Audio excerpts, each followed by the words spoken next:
Hello மக்களே, welcome to SP cinephile YouTube channel. நீங்கள் பார்க்க போகிறது இன்னைக்கு ஜி5 தமிழ் ஓடிடியில் ரிலீஸ் ஆன காஃபீர் அப்படிங்கிற ஹிந்தி படத்தோட ரிவ்யூ தான் பார்க்க போறீங்க. இந்த படத்தில் தியா மிர்சா, மோஹித் ரெய்னா இவங்க நடிச்சிருக்காங்க. இந்த படத்தை டைரக்ட் பண்ணவங்க சோனம் நாயர். இப்போ இந்த படத்தோட ரிவ்யூக்கு போகிறதுக்கு முன்னாடி என்ன சேனல் இப்போ தான் ஃபர்ஸ்ட் டைம் பார்க்கணும், சப்ஸ்கிரைப் பண்ணி சப்போர்ட் பண்ணுங்க. வாங்கி மூவிக்குள்ள போகலாம். படத்தோட கதையை பொறுத்த வரைக்கும் இது ஒரு உண்மை சம்பவத்தை பேஸ் பண்ணி எடுக்கப்பட்ட படம். இது ஆல்ரெடி 2019 ஒரு வெப் சீரிஸாக ரிலீஸ் பண்ணியிருந்தாங்க.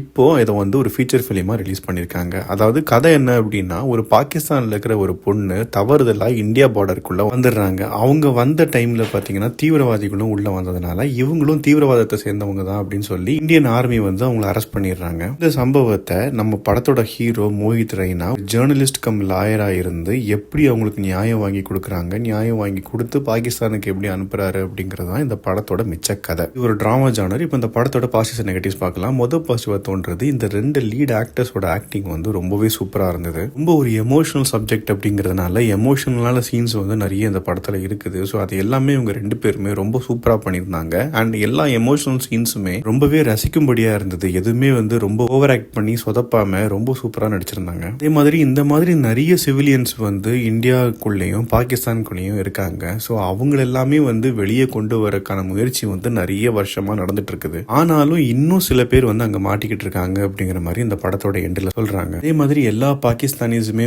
தீவிரவாதிகள் இல்ல அப்படிங்கிற ஒரு விஷயத்தையும் ரொம்ப ஸ்ட்ராங்கா பதிவு பண்ணியிருக்காங்க.